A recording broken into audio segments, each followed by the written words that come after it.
शिक्षण क्षेत्रातील जागतिक कीर्तीचे राष्ट्रपती पुरस्कार विजेते आणि जालंधरनगर व वाबळेवाडी येथील जिल्हा परिषद शाळांना आंतरराष्ट्रीय दर्जा मिळवून देणारे दत्तात्रय वारे गुरुजी यांनी नवी मुंबई रबाळे येथील नवी मुंबई महापालिका संचलित PM श्री राजश्री छत्रपती शाहू महाराज विद्यालयाला भेट देऊन येथील शैक्षणिक कार्यपद्धतीचा सखोल आढावा घेतला। यावेळी माजी महापौर सुधाकर सोनावणे यांनी त्यांची भेट घेतली। तर आढावा घेत असताना शाळेच्या प्राथमिक विभाग मुख्याध्यापिका स्नेहल विषे, माध्यमिक विभाग मुख्याध्यापक अमोल खरसंबळे, शिक्षक कमलेश इंगळे यांच्यासह इतर शिक्षक उपस्थित होते। यावेळी वारे गुरुजींनी शाळेतील शैक्षणिक कार्यपद्धतीचा बारकाईने आढावा घेतला। आजच्या स्पर्धात्मक युगात विद्यार्थ्यांना आधुनिक व सर्वांगीण शिक्षण कशा प्रकारे दिलं जातं याचं त्यांनी निरीक्षण केलं। यावेळी त्यांच्या निदर्शनास आलं की या शाळेतही त्यांच्या यशस्वी जालंधर मॉडेल प्रमाणे शिक्षक, समाज, लोकप्रतिनिधी व विद्यार्थी हे एकाच विचाराने प्रेरित होऊन कार्य करतात। हे सादृश्य पाहून वारे गुरुजींनी विशेष समाधान व्यक्त केलं।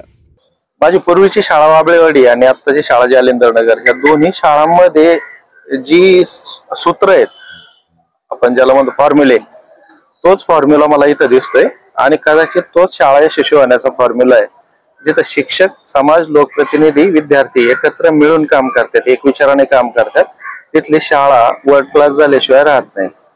आपली शाळा ही जागतिक दर्जाच्या शाळेपेक्षा कुठेही कमी नाही आणि म्हणजे मला विशेष आदर वाटतो की आदरणीय सुधाकरजी सोनवणे सर असतील, मुख्याध्यापक मॅडम असतील किंवा कमलेश सरांसारखे सगळे शिक्षक असतील, इतकं एकजीवाने आणि इतकं एक दूरदृष्टी ठेवून यांचं जे काम चाललेलं आहे, तर हे काम फार मोठं आहे। महानगरपालिकेच्या शाळांच्या संदर्भात किंवा मराठी शाळेच्या संदर्भात जी काही काळजी वाटण्यासारखी परिस्थिती आपण पाहतोय सध्या, त्या काळजीला हे उत्तर आहे आणि त्या काळजीच्या पायी आपोआप उभं राहिलेलं उत्तर आहे। आणि मग ते कसं करायचं प्रत्येक शाळेत, त्याचा एक फॉर्म्युला आहे इथं, जो आम्ही वाबळेवाडीत आणि जालंधरनगर मध्ये वापरला, तोच ह्या शाळेमध्ये फॉर्म्युला आहे आणि तोच आता सगळ्यांनी वापरायची गरज आहे। ते जर त्या गोष्टी जर शक्य झाल्या, मला असं वाटतं की आपल्या शाळा कुठेही कमी राहणार नाहीत। यावेळी शाळेतील गुणवत्ता आणि समर्पित कार्य पाहून गुरुजींनी आनंदाने नमूद केलं की ही शाळा देखील जागतिक स्तरावर नाव उंचावू शकेल। ते म्हणाले, हो, हे शक्य आहे, कारण या शाळेत परिवर्तन शिक्षणातून समृद्धीकडे हे ब्रीदवाक्य केवळ बोललं जात नाही, तर ते खऱ्या अर्थानं जगलं जातं। यावेळी माजी महापौर सुधाकर सोनावणे यांनी शाळेच्या प्रगतीसाठी वारे गुरुजींच्या अनुभवाचा आधार घेत शाळेत आणखी कोणत्या पद्धतीनं आधुनिक शैक्षणिक तंत्राचा अवलंब करता येईल याविषयी त्यांनी त्यांच्याकडून मार्गदर्शन घेतलं। या भेटीदरम्यान वारे गुरुजींनी 2 महत्त्वाच्या बदलांवर विशेष लक्ष वेधलं।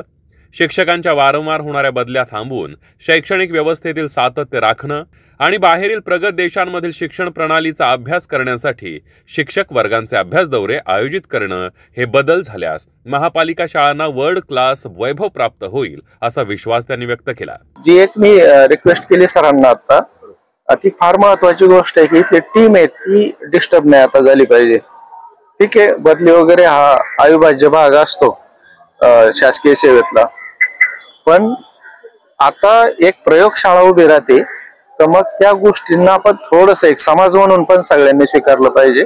काम करायला तेवढा वेळ आणि संधी दिली पाहिजे आपण इथं शिक्षकांना, आणि सोबत राहिलं पाहिजे सगळ्यांनी शिक्षकांच्या।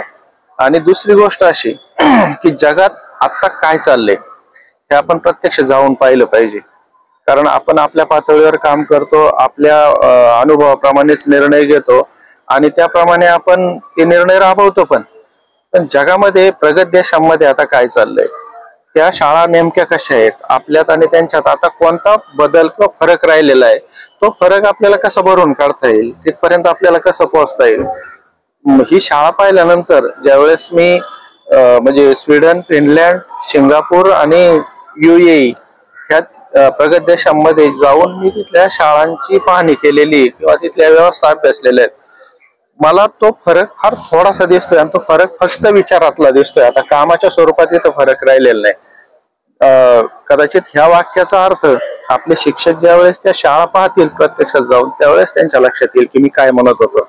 तर तिथं जाऊन आपण पाहिलं पाहिजे, तेवढी एक व्यवस्था मग महानगरपालिका असेल किंवा शिक्षक म्हणजे स्वतःच्या पद्धतीने पण करू शकतील कदाचित, पण तसं प्रशासनाने त्यांना संधी दिली पाहिजे। आदरणीय सुधाकर सोनवणे साहेब आहेत, त्यांच्या माध्यमातून त्याच्यावर नक्कीच काहीतरी मार्ग निघेल. पण मला असं वाटतं की या दोन गोष्टींची आवश्यकता आहे. आता शाळा पाहिल्यानंतरची माझी जी पहिली भावना आहे ही की ह्या दोन गोष्टींच्यावर आपण काम केलं तर आपण फार झपाट्याने पुढे जाऊ शकतो. या भेटी दरम्यान वारे गुरुजींनी केवळ शाळेतील शैक्षणिक प्रगतीचाच नाही तर या प्रगतीमागील माजी महापौर सुधाकर सोनवणे यांच्या समर्पित योगदानाचाही विशेष उल्लेख केला आणि त्यांच्या शाळेविषयीच्या तळमळीचं आवर्जून कौतुक केलं. ते म्हणाले की शाळेच्या प्रत्येक उपक्रमामागे त्यांचं समर्पित योगदान स्पष्टपणे जाणवत आहे. वारे गुरुजींनी पुढे ठामपणे नमूद केलं की सुधाकर सोनवणे यांच्यासारखे लोकप्रतिनिधी प्रत्येक शाळेला लाभले तर निश्चितच शासकीय शाळांना वैभव प्राप्त होईल. अशा लोकप्रतिनिधींच्या सक्रिय पाठिंब्यामुळेच शासकीय शाळा जालिंदर नगर व वाबळेवाडी प्रमाणे वर्ल्ड क्लास बनू शकतात असा विश्वास त्यांनी व्यक्त केला. आले तर अंदाज नव्हता, पण जसं मी शाळा पाहत गेलो, मला सांगत गेले शिक्षक आणि प्रत्येक ॲक्टिव्हिटी आणि प्रत्येक उपक्रमांच्या सोबत सोनवणे साहेबांचं नाव कसं जोडून येत होतं. तर एक म्हणजे अलौकिक आहेत अशी माणसं की मला वाटत नाही की ठिकठिकाणी अशी माणसं उपलब्ध असतात. हे रेअर केसेस असतात अशा. पण प्रत्येक शाळेला असा एक माणूस मिळाला पाहिजे, प्रत्येक शाळेला असा एक लोकप्रतिनिधी मिळाला पाहिजे आणि मग आपल्या ज्या सरकारी शाळा आहेत, मराठी माध्यमाच्या शाळा आहेत, ह्या मागं वळून पाहण्याची वेळ कुणावर येणार नाही, फार वेगाने पुढे जातील असं वाटतंय. यावेळी शाळेच्या मुख्याध्यापिका स्नेहल विशे यांनी देखील आपली प्रतिक्रिया व्यक्त केली. खरं तर खूप आनंद होतोय की जिल्हा परिषद शाळांचं संपूर्ण जगामध्ये वर्ल्ड स्कूल म्हणून जो किताब त्यांनी मिळवला आणि महाराष्ट्राची ओळख त्यांनी तिकडे निर्माण करून दिली, तो पुरस्कार स्वीकारून ते जेव्हा इकडे येत होते तेव्हा फक्त आम्ही रिक्वेस्ट केली आहे की ह्या शाळा जी आमची शाळा आहे त्या शाळेला व्हिजिट द्या किंवा भेटायला. तर त्यांनी कोणत्याही प्रकारच्या अडथळा न घेता ते त्यांची सगळी कामं बाजूला ठेवून त्या शाळेला भेट द्यायला आले. तर याचा तर मला खूप आनंद आहे.